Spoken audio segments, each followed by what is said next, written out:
金錢以外，徐錦耀神父話你知點樣賺取快樂。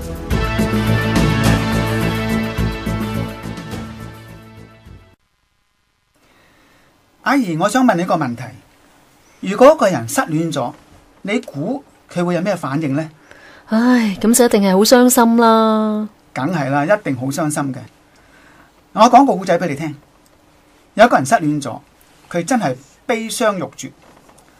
有人問佢：你點解喊得咁傷心啊？個失戀嘅人就話俾佢知：我個女朋友唔要我啦，我好難過。估唔到呢個人咧，聽咗之後就哈哈大笑。佢話：喂，好事嚟嘅喎，你喊咩啊？一蠢啊，真係蠢極啊！咁個失戀嗰個人咧就好嬲。佢話：喂，你咪咁係嘛？你點會咁噶？我遭受咁大嘅打擊，如果真係想死啦，你仲唔單止唔安慰我，仲刺激我。你咁樣幸災樂禍，你係咪人嚟噶？咁嗰人就話：哎呀，傻瓜！你根本唔使難過噶，真正應該難過嘅呢係佢，唔係你啊！因為你係失去咗一個唔愛你嘅人，但係佢呢係失去咗一個愛佢嘅人。個失戀嘅人聽咗之後呢，咁想想呢，果然唔喊咯噃。我明白啦。呢個係咪佛教所講嘅境由心造呢？冇錯啦，呢個就叫做境由心造啦。一件事係快樂或者痛苦，其實係睇下你點樣去睇佢嘅。只要你肯換一個角度，你會睇到另一個世界，另一番景象。所以當我哋遇到苦難嘅時候，你不妨將暫時嘅困難當作係黎明嘅前奏。只要以積極嘅心態去思考，你就會發覺事實仲未到想象中咁慘嘅地步。而家好多人生活得好攰，過得好唔快樂，好唔快樂。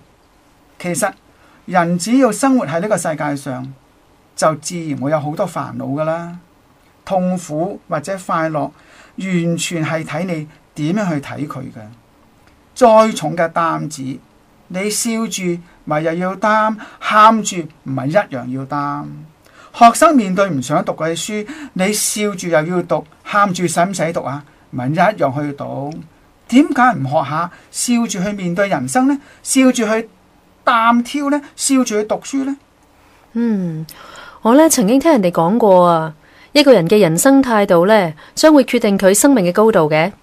如果你認為自己係貧窮嘅，又無藥可救，咁你嘅一生就將會喺潦倒當中嚟到度過。但係如果你嘅貧窮，你認為係可以改變的話，咁你就會好積極啦，同埋好主動咁樣去面對貧窮啦。徐神父啊，你認為啱唔啱啊？十分啱啊！你直情好似個哲學家。一個人嘅人生態度決定佢人生嘅高度。態度高度好勁啊！呢兩個字，態度決定高度。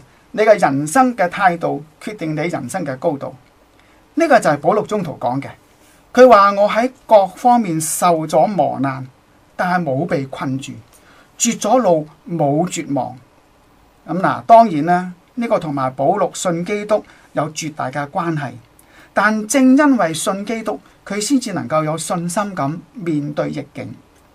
其實喺漫長嘅人生旅途中，苦難並唔可怕嘅，只要心中嘅信念冇萎縮，呢個信念無論係對基督或者對自己，都可以係一個你人生嘅動力嚟㗎。你嘅人生旅途就唔會中斷啦。艱難險阻不過係上天對我哋意志嘅磨練。生活如果全部順利，就會好似凍滾水一樣淡而無味噶啦。蘇東坡曾經話：月有陰晴圓缺，人有悲歡離合，只有酸甜苦辣加在一齊，先至係生命嘅全部。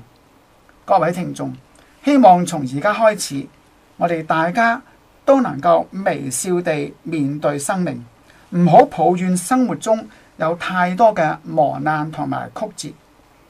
當我哋走過世間嘅一切坎坷之後，我哋就會忽然間明白，人生唔會太過圓滿嘅，再苦都要笑一笑。好啦，下次我哋再見。